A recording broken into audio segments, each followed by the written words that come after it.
This past May 1st was May Day, an international holiday commemorating the labor movement.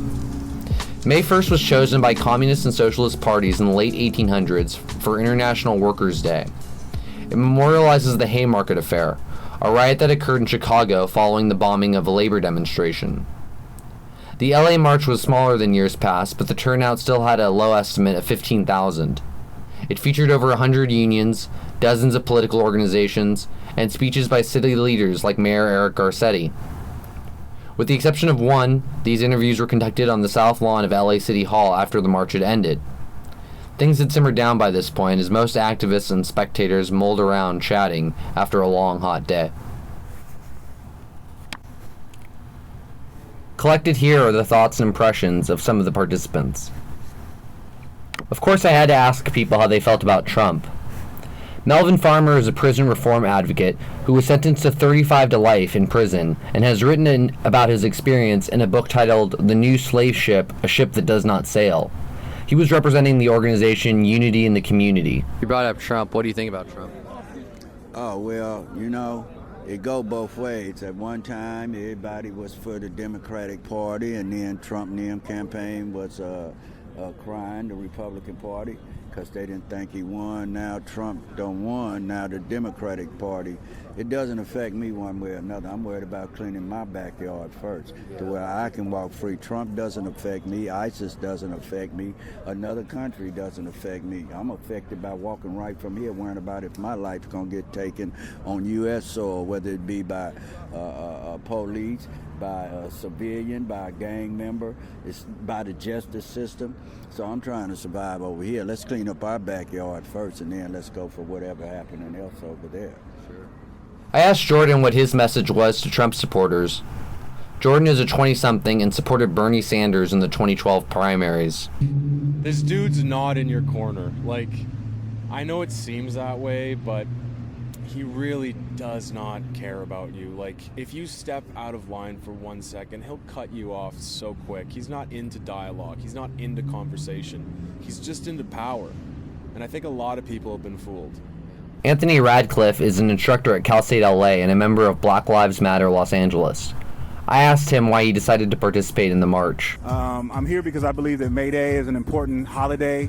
It's a day to recognize international workers' rights. And since about the mid-2000s, it's also become a day to recognize immigrant rights. So I'm here in solidarity. I'm a member of a union, so I believe that this is a day when unions should show their strength and show their solidarity with other movements. And so I'm here to kind of show my own support and solidarity with other unions. Solidarity was a common answer for why people decided to attend the event. Jeremy Wright is creative director for California for Progress and a former organizer for the Bernie Sanders campaign. I spoke to him a few days after the march.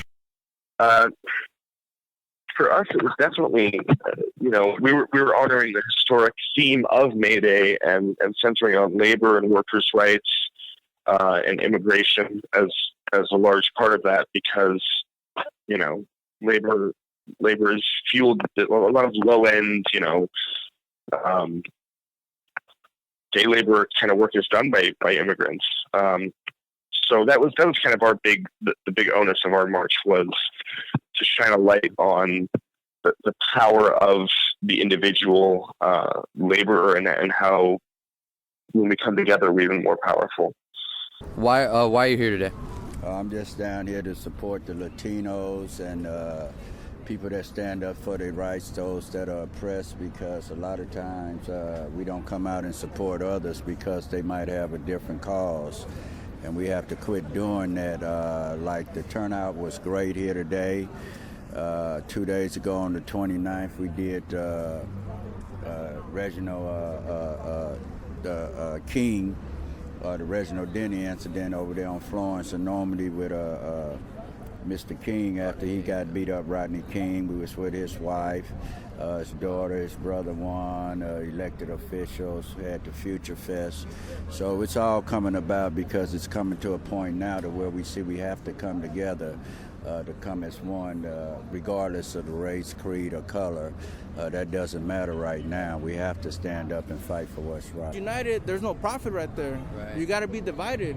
And that's how it's been for years and years. And all of a sudden, we're finally uniting together, pushing. Like today's march, Oh, it was beautiful, man. It was. What'd you see? It was just a lot of people together, businesses together, the local people together, people from far away. I heard people came down from Anaheim. I know San Gabriel. My cousin came down from Monterey Park, and it was just even families were here, you know, kids, and I know the kids don't know what's going on, but later on in the lives they'll be like, oh, that's what that march for. Oh, I was a part of something, you know. Like my parents did show me, you don't just have to do what they told you to do. You can go outside of that little circle, you know. The second voice you heard was Michael. Michael is from Alhambra and participated in the 2006 walkouts. These walkouts were done mostly by Latino youth and cemented May Day in Los Angeles as a day for immigrants' rights as well as labor more generally. He had these recollections about the 2006 walkouts. All right, it was a regular day, you know. During not the MySpace, it went viral, but not a lot of people really think it was gonna happen because it was just a bunch of kids. All of a sudden, we hear the emergency bells ring at Alhambra High School. The kids from Mark Hippo, and I believe it was Sure High School. No, my bad. I think it was just Mark Hippo. They came to Alhambra, and they had horns. They were ready, you know. They had signs, and these are like 15, 16-year-old kids. And we heard the bells ringing, and right away we just started jumping the fences, jumping the doors, getting out of school. And as we're walking down, I think it's Alhambra Road by Chinatown, as we're walking down, people are joining us, getting out their cars, parking to the side, walking with us. People at Lincoln Park United. By the time we hit Lincoln Park, we were already, I don't even know if it was more than 5 blocks down. It was a lot of kids. We stayed right here, we marched. I seen the video clips from people that post them together, and I share them, you know. I put them out there because people forget what happened and why we did that, to protect our parents, you know, because our parents have no voice. Right. We are the voice, you know. We're the voice of the unheard, and enough is enough, and that's what it is. Yeah. We'll end with recollections of the day that stuck out to those interviewed. Yeah, well, it's funny because I was with the march, and you know, working security, I scouted ahead. I ran ahead of the march, so they were back at like 7th, and I ran up to 1st, and I scouted the area and didn't see anybody. But then about 30 to 50 Trump supporters or counter protesters showed up after we'd landed and siphoned off a good amount of people, both from our protest or from our march and 2 others that were in the area. And that got kind of crazy. I mean, it was a lot like what we've seen in Berkeley with Antifa and Trump supporters squaring off violently, and a lot of other people being caught in the mix. The cops were holding the line in front of the Trump supporters and against Antifa as well. And, you know, I saw weapons drawn. I saw like the riot helmets and the beanbag guns and things like that. But to their credit, they, as far as I know, they didn't fire any like crowd control weaponry. Did you, what are some things you saw today? What are some stuff that stuck out in your mind? Saw a couple Trump effigies. I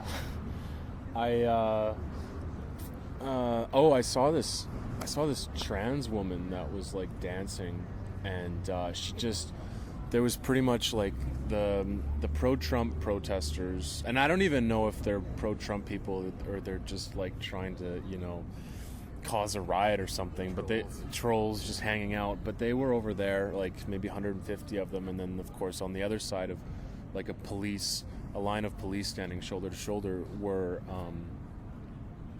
like the people there for the march, and the people that, you know, wanted to yell back at those Trump supporters and possibly trolls, and then like just, you know, a little bit behind the people that were you know, for the march that were yelling at the Trump supporters was this like trans woman that was like, you know, I don't know, she kind of maybe looked like she was perhaps homeless, but fuck, did she dance? It was like just the most in your face, like, you know, seductive dance you've ever seen, and she just did not give a shit. And it was like, and she had a cross with her, like a Christian cross she was dancing with, and it was very like kind of a provocative performance that was really cool, you know. Like even someone turned to me, he's like, man, if she gets close to those Trump supporters, she will destroy them. I've seen diverse things. I've seen Trump supporters on one side, anti-Trump. I've seen pro-Trump. I've seen workers' rights, the criminal justice system, illegal immigration, ISIS, all these things that are affecting not only this city but all across America, that permeates in these cities that they call, as former President Obama called, pockets of poverty. Today it seemed pretty good. It seemed like there was a relatively good turnout. There were 4 different marches. They started from 4 different places and converged at City Hall. So as they converged, it looked really big.